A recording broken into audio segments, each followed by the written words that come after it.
What is going on, guys? Welcome back. So today I want to talk about a very important topic, and that's putting off exercise whenever it could be something that's beneficial for your anxiety recovery, and how big of a mistake it is, especially if you have something like health anxiety or heart anxiety. That's something I struggled with, guys. If you struggle with this, please go down below and hit the like button if you struggled with this at some point. And also let me know in the comment section, are you exercising right now? Are you actively doing something physically to help you with your mental health, or are you still pushing that off or putting it off out of fear? Maybe you're worried about being triggered. Maybe you've just never liked exercise in general and you've been hesitant to start it. Let us know down below in the comment section, guys. Again, this is something that I never thought I would struggle with, at the age of 21 when all this stuff started. No, I wasn't living the healthiest lifestyle, but I wasn't overweight at all. I was relatively in shape, I guess. Like I could go play football, basketball. I could do any sport. I was doing all that throughout high school anyways. But I was drinking a lot and partying and smoking and eating bad food and everything. But I got away with it because of my metabolism, I guess, and my youth at the time. But once I had my first panic attack and I started to worry about my heart all the freaking time, I swear, man, it felt like it crippled me so badly. Yeah, I'm not going to get into all the details, but you know how it was hard for me to hold a job. It was hard for me to drive or travel anywhere. It was back and forth with the doctors, always Googling, always checking my vitals and everything. But something that I really struggled with was exercise. Hell, I struggled with doing chores around the house. I remember I was living with my dad at the time when this first started. And I didn't have to pay any bills at the house at that time, luckily. So, obviously I'd help out around the house. But one of my big deals was like I needed to take care of the yard work, right? My dad worked a lot. So mowing, weed eating, I was bagging up leaves whenever it was winter time and things like that. So I still had to do my chores. And I used to love doing that stuff. I was an outdoorsy type person. I loved doing sports. I loved being active. Sure, I partied and had some bad habits, but it didn't stop me from doing any of those things.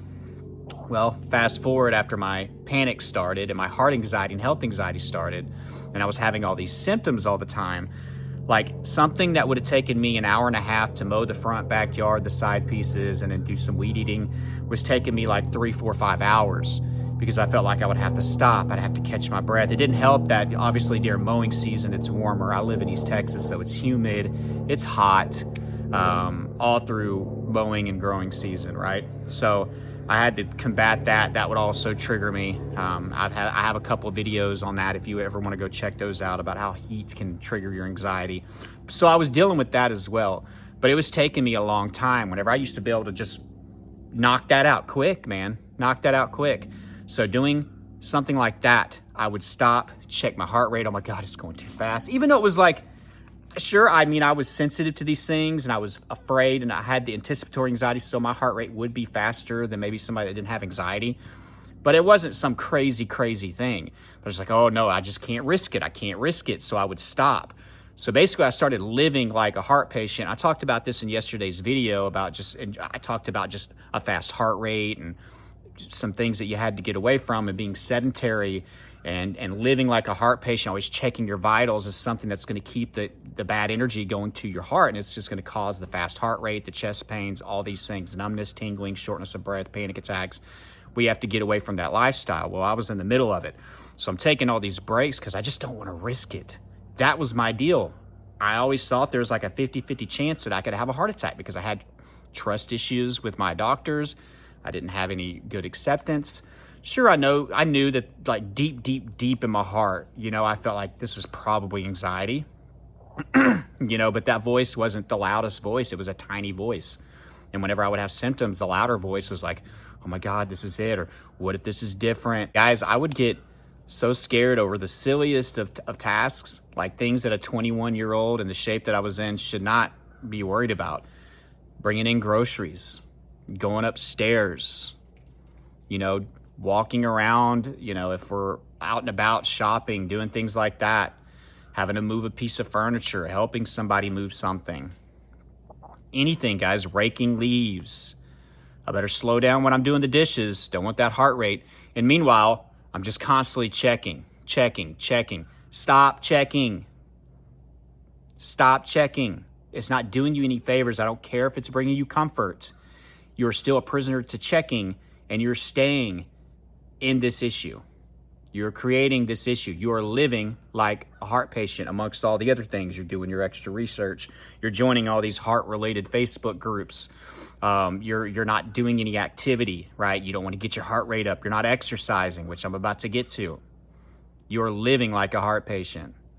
So I wanted to start with that to show you, like, it wasn't even just the exercise. It was hard for me to just get outside and do something basic out in the yard. Move on to something else. Things that were fun for me that kept me active. I wasn't playing pickup basketball no more. I used to love playing basketball with my friends.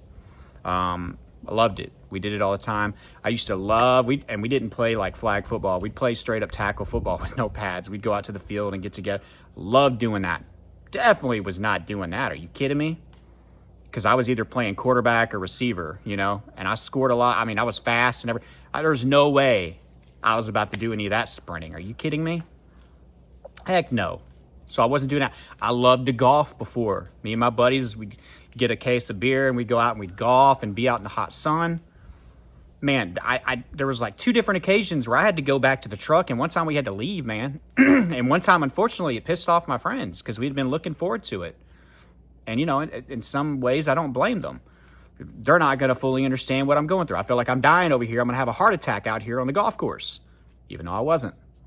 So even swinging the golf club, and going and picking up my golf ball and being out in the sun, nothing crazy activity-wise, that would trigger me. So now let's move on to exercise. At that time, there weren't a lot of people making videos like me, So you saw the basic watered down things in articles or a therapist I'm not knocking therapy. This is the old days of YouTube. There'd be drink more water, go for walks, meditation, which meditation is great, right? But I didn't understand it. Just breathing techniques, stay busy, and then of course, exercise. So I was like, okay, I'm going to try to do some of these things, but exercise was always that, it was always that, I want to do this, and this. I can change my diet up. I could probably swing some walks. I can try to be more positive. I'll try this meditation thing, but exercise. And a lot of you guys are doing that. You're trying to do everything else but that. You're still going to have this problem. You're still going to have this doubt. So I would try to knock out some push-ups sometimes. I would try to go for a little jog, maybe do some sit-ups or crunches or whatever, do some basic body weight type stuff. I had a jump rope, so I tried that a couple times. Actually, one time threw my back out. That's how much tension I had from anxiety. I was about, 15, 20 jumps in, and my whole lower back went out and screwed me over for about a week. It was hard to even get off the couch. But I would try the body weight stuff, and it's like, we know our numbers where our heart starts. So, I could get like 15, 20 push-ups in, and I would feel like my heart rate go up, and then I would start saying negative things to myself. I would get that paranoia. And then whenever that kicks in, my heart, obviously then your vitals are going to go more up because you're getting nervous, and then you can go into panic, So I would get maybe 20, 25 push-ups. I don't know the number. I don't remember. But I just remember there was like this barrier I couldn't get through. Same thing with crunches or whatever. It's like the smallest amount of activity, I could just white knuckle it through it. But like there was just this barrier. I felt like I couldn't break through, I think whenever it comes down to exercise for me personally, and you might want to ask yourself this question, going really slow into exercise, I think for me was more of a detriment. I think I was just going to have to bust through that freaking wall and have this big breakthrough. Now, that's not going to be the case for everybody. I've talked to people where slower approaches and just little tiny goals help them. Maybe I wasn't patient with it enough. Maybe that was my problem. Or maybe I didn't go slow enough or something. But yeah, that was me all the time. And guys, that was like me for about 2 years. So just think about how like 21 to 23 years old or around in that time, about that time frame. That's crazy to not be able to do basic things or, struggle doing it. So meanwhile, I'm kind of falling out of shape, right? I'm not as active. I'm not doing all these things. I'm avoiding things. I'm avoiding the heat. I'm avoiding, I'm just taking me forever to get chores done. I'm definitely not exercising and lifting weights like I was doing earlier in my life. So I'm actually starting to get out of shape. So now I do huff and puff whenever I attempt to do exercise. And I'm more sensitive to it because I have anxiety. And I'm more afraid of it. So I got the fear, the hypersensitivity, and the fact that I am kind of getting out of shape. So you have to take all those things into factor whenever you're trying to start your exposure for exercise, and give yourself a little bit of slack, okay? Hold yourself accountable to start it and to be consistent and build on it, but give yourself a little bit of slack as far as or some self-love and some positive reinforcement with this is happening for a reason. And those are the reasons why. I'm afraid of it. I'm hypersensitive as an anxious person, so I feel things so much more. I feel my body changing and to exercise more than somebody else. And I'm probably a little out of shape.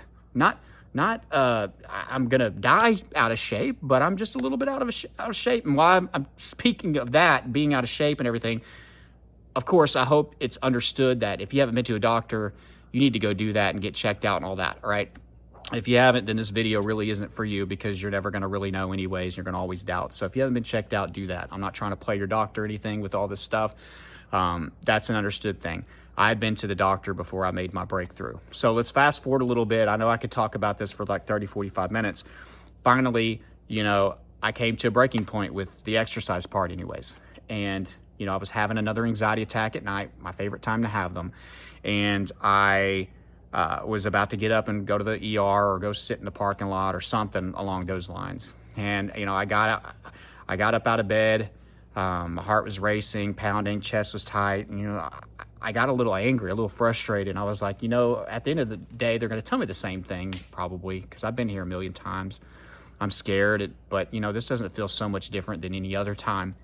So I was like, I'm going to go out there and I'm going to run. And, it was scary. And that's what it's going to come down to for some of you. I hate to put it this way, but you're going to feel like you're risking your life.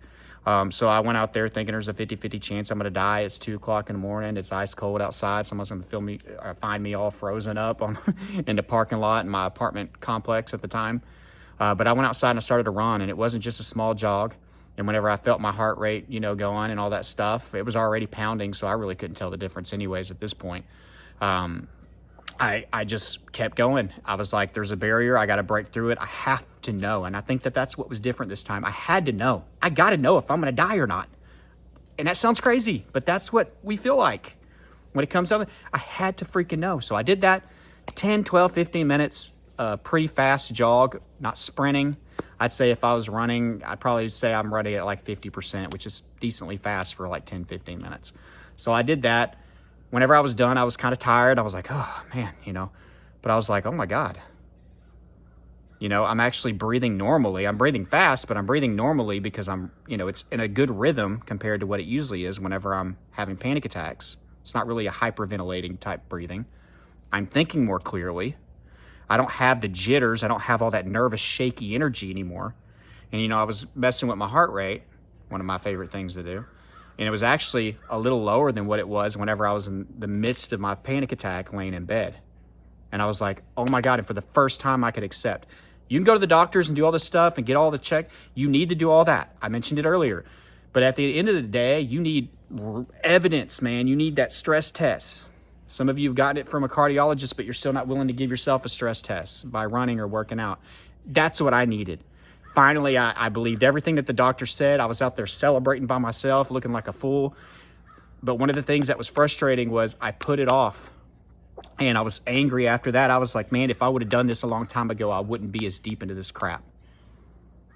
So stop waiting, whether it be taking it slow or being more aggressive like I was and breaking through that freaking barrier because you need to, because you're wasting time.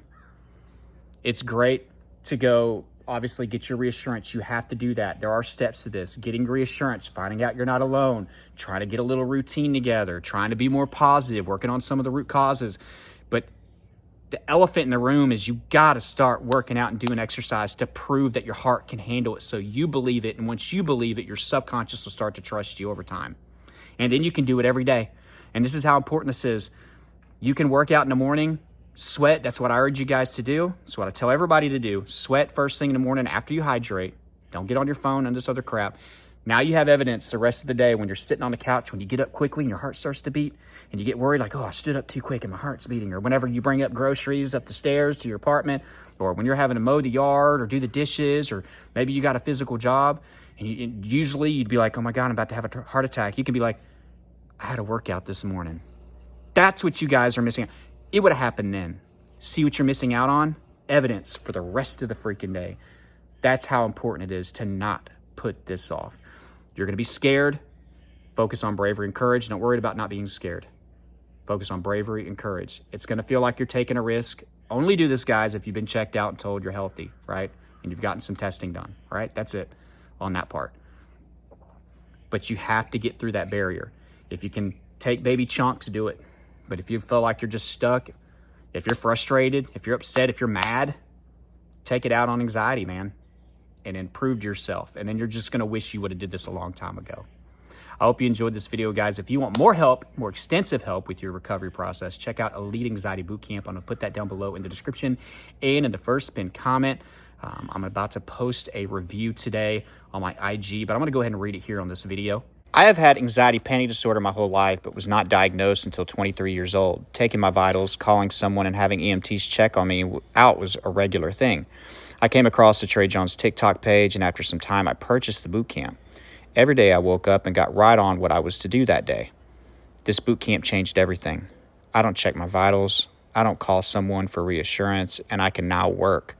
This boot camp changes my life, and now I am free from the prison I've lived in for so many years. So check that out, guys. Be a part of it. It's helping a lot of people out. And guys, I will talk to you tomorrow.